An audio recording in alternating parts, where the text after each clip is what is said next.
ask you all to consider for a second the very simple fact that by far most of what we know about the universe comes to us from light.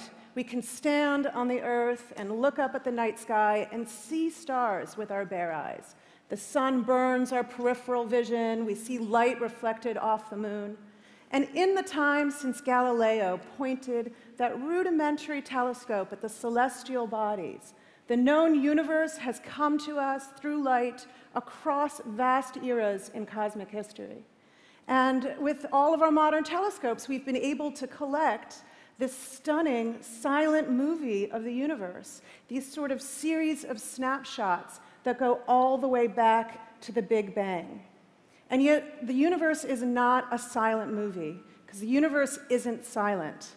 I'd like to convince you that the universe has a soundtrack, and that soundtrack is played on space itself, because space can wobble like a drum.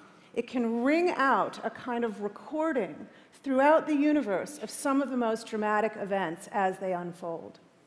Now, we'd like to be able to add to a kind of glorious visual composition that we have of the universe, a sort of sonic composition. And while we've never heard the sounds from space, we really should, in the next few years, start to turn up the volume on what's going on out there. And so in this ambition to capture songs from the universe, we turn our focus to black holes and the promise they have, because black holes can bang on space-time like mallets on a drum. And they have a very characteristic song, which I'd like to play for you, some of our predictions for what that song will be like. Now, black holes are dark against a dark sky. We can't see them directly. They're not brought to us with light, at least not directly. We can see them indirectly, because black holes wreak havoc on their environment. They destroy stars around them. They churn up debris in their surroundings. But they won't come to us directly through light. We might one day see a shadow a black hole can cast on a very bright background, but we haven't yet. And yet black holes may be heard even if they're not seen. And that's because they bang on space-time like a drum. Now, we owe the idea that space can ring like a drum to Albert Einstein, to whom we owe so much. Einstein realized that if space were empty, if the universe were empty, it would be like this picture, except for maybe without the helpful grid drawn on it. But if we were freely falling through the space, even without this helpful grid, we might be able to paint it ourselves, because we would notice that we traveled along straight lines, undeflected straight paths through the universe. Einstein also realized, and this is the real meat of the matter, that if you put energy or mass in the universe, it would curve space. And a freely falling object would pass by, let's say, the sun, and it would be deflected along the natural curves in that space. It was Einstein's great general theory of relativity. Now, even light will be bent by those paths. And you can be bent so much that you're caught in orbit around the sun, as the Earth is, or the moon around the Earth. These are the natural curves in space. What Einstein did not realize was that if you took our sun and you crushed it down to 6 kilometers, so you took 1,000,000 times the mass of the Earth, and you crushed it to 6 kilometers across, you would make a black hole, an object so dense that if light veered too close, it would never escape. A dark shadow against the universe. It wasn't Einstein who realized this. It was Karl Schwarzschild, who was a German Jew in World War I, joined the German army, already an accomplished scientist, working on the Russian front, who I like to imagine Schwarzschild in the war, in the trenches, calculating ballistic trajectories for cannon fire, and then in between calculating Einstein's equations, as you do in the trenches. And he was reading Einstein's recently published general theory of relativity. And he was thrilled by this theory. And he quickly surmised an exact mathematical solution that described something very extraordinary. Curves so strong that space would rain down into them. Space itself would curve like a waterfall flowing down the throat of a hole. And even light could not escape this current. Light would be dragged down the hole as everything else would be, and all that would be left would be a shadow. Now, he wrote to Einstein, and he said, "As you will see, the war has been kind to me enough. despite the heavy gunfire, I've been able to get away from it all and walk through the land of your ideas. And Einstein was very impressed with this exact solution, and I should hope also the dedication of the scientist. This is the hardworking scientist under harsh conditions. And he took Schwarzschild's idea to the Prussian Academy of Sciences the next week. But Einstein always thought black holes were a mathematical oddity. He did not believe they existed in nature. He thought nature would protect us from their formation. It was decades before the term black hole was coined. And people realized that black holes are real astrophysical objects. In fact, they're the death state of very massive stars that collapse catastrophically at the end of their lifetime. Now, our sun will not collapse to a black hole. It's actually not massive enough. But if we did a little thought experiment, as Einstein was very fond of doing, we could imagine putting the sun crushed down to 6 kilometers and putting a tiny little Earth around it in orbit, maybe 30 kilometers outside of the black hole sun. And it would be self-illuminated, because now the sun's gone, we have no other source of light, so let's make our little Earth self-illuminated.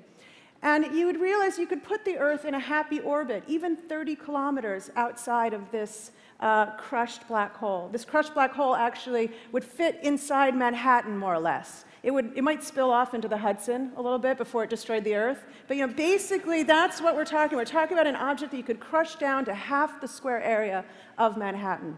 So we move this Earth very close, 30 kilometers outside, and we notice it's perfectly fine orbiting around the black hole. There's a sort of myth that black holes devour everything in the universe, but you actually have to get very close to fall in. But what's very impressive is that from our vantage point, we can always see the Earth. It cannot hide behind the black hole. The light from the Earth, some of it falls in, but some of it gets lensed around and brought back to us. So you can't hide anything behind a black hole. If this were Battlestar Galactica and you're fighting the Cylons, don't hide behind the black hole, They can see you. Okay. Now, our sun will not collapse to a black hole. It's not massive enough, but there are tens of thousands of black holes in our galaxy.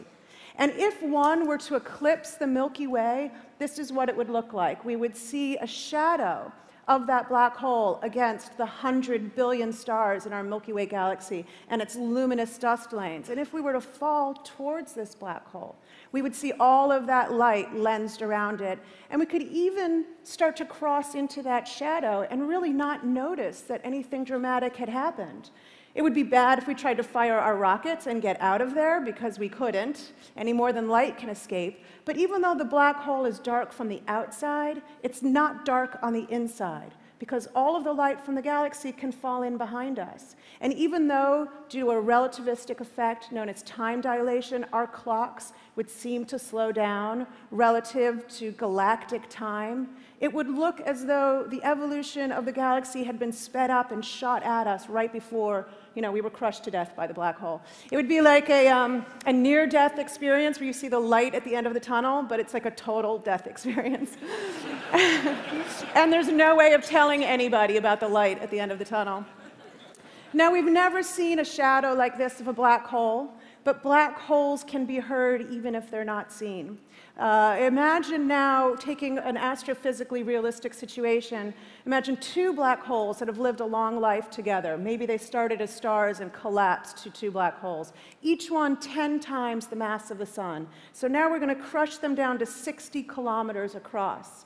They can be spinning hundreds of times a second. At the end of their lives, they're going around each other very near the speed of light. So they're crossing thousands of kilometers in a fraction of a second.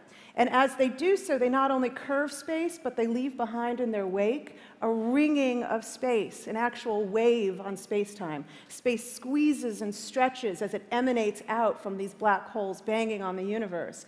And they travel out into the world, into the cosmos at the speed of light.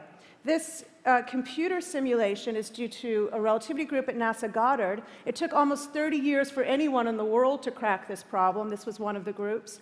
It shows two black holes in orbit around each other, again with these helpfully painted curves. And if you can see, it's kind of faint, but if you can see the red waves emanating out, those are the gravitational waves. They are literally the sounds of space ringing. And they will travel out from these black holes at the speed of light as they ring down and coalesce to one spinning, quiet black hole at the end of the day.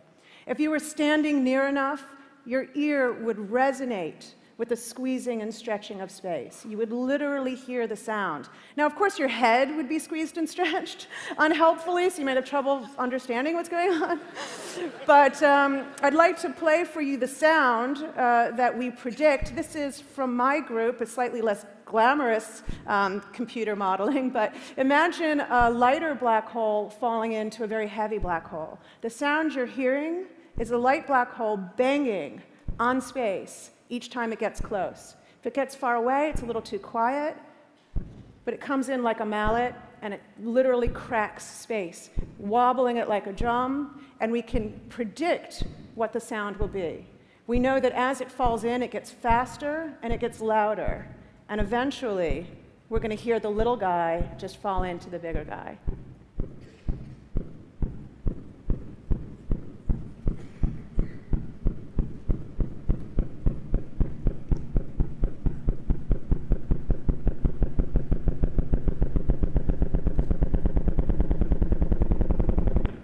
And it's gone. Now, I've never heard it that loud. It's actually more dramatic. At home, it sounds kind of anticlimactic. It's sort of like ding, ding, ding. This is another sound from my group. Now, I'm not showing you any images because black holes don't leave behind helpful trails of ink, and space is not painted showing you the curves.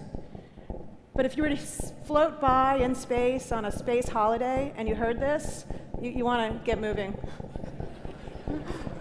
Want to get away from the sound. Both black holes are moving. Both black holes are getting closer together. In this case, they're both wobbling quite a lot. And then they're going to merge.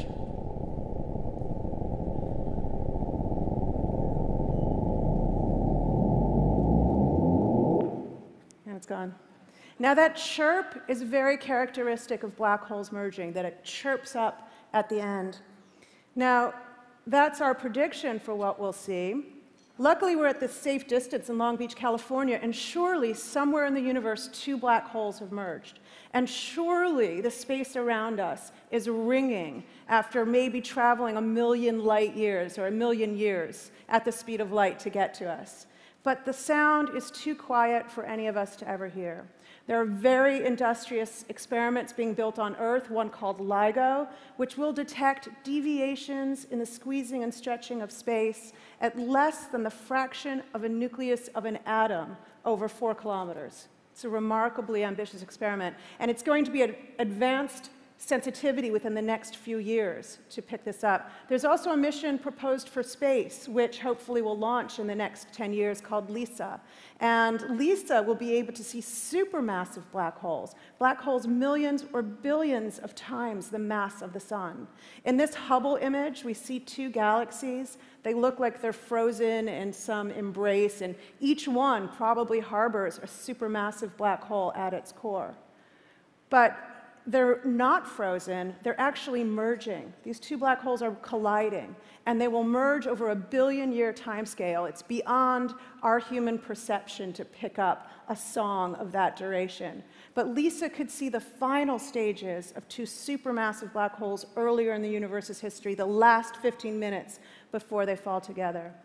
And it's not just black holes, but it's also any big disturbance in the universe. And the biggest of them all is the Big Bang. You know, when that expression was coined, it was derisive, like, oh, who would believe in a Big Bang? You know? But now it actually might be more technically accurate because it might bang. It might make a sound. This animation from my friends at Proton Studio shows looking at the Big Bang from the outside. We don't ever want to do that, actually. We want to be inside the universe, because there's no such thing as standing outside the universe. So imagine you're inside the Big Bang. It's everywhere. It's all around you, and the space is wobbling chaotically. 14 billion years pass, and this song is still ringing all around us. Galaxies form, and generations of stars form in those galaxies, and around one star, at least one star, is a habitable planet. And here we are, frantically building these experiments, doing these calculations, writing these computer codes. Imagine 1 billion years ago, two black holes collided. That song has been ringing through space for all that time. We weren't even here, you know. It gets closer and closer. 40,000 years ago, we're still doing cave paintings. It's like, hurry, build your instruments. It's getting closer and closer, and in 20, whatever year it will be when our detectors are finally at advanced sensitivity, we'll build them, we'll turn on the machines, and bang, we'll catch it. The first song from space. If it was the Big Bang that we were going to pick up, it would sound like this. It's a terrible sound. It's literally the definition of noise. It's white noise. It's such a chaotic ringing. But it's around us everywhere, presumably, if it hasn't been wiped out by some other process in the universe. And if we pick it up, it will be music to our ears, because it will be the quiet echo of that moment of our creation, of our observable universe. So within the next few years, we'll be able to turn up the soundtrack a little bit, render the universe in audio. But if we detect those earliest moments, it'll bring us that much closer to an understanding of the Big Bang, which brings us that much closer to asking some of the hardest, most elusive questions. If we run the movie of our universe backwards, we know that there was a Big Bang in our past, and we might even hear the cacophonous sound of it. But was our Big Bang the only Big Bang? I mean, we have to ask, has it happened before? Will it happen again? I mean, in the spirit of rising to Ted's challenge to reignite wonder, we can ask questions, at least for this last minute, that honestly might evade us forever. But we have to ask, is it possible that our universe is just a plume off of some greater history? Or is it possible that we're just a branch off of a multiverse, each branch with its own Big Bang in its past? Maybe some of them with black holes playing drums, maybe some without, you know, maybe some with sentient life, and maybe some without. Not in our past, not in our future, but somehow fundamentally connected to us. So we have to wonder if there is a multiverse in some other patch of that multiverse. Are there creatures? Here's my multiverse, creatures. Are there other creatures in the multiverse wondering about us and wondering about their own origins? And if they are, I can imagine them, as we are, calculating, writing computer code, building instruments, trying to detect that faintest sound of their origins, and wondering who else is out there. Thank you. Thank you.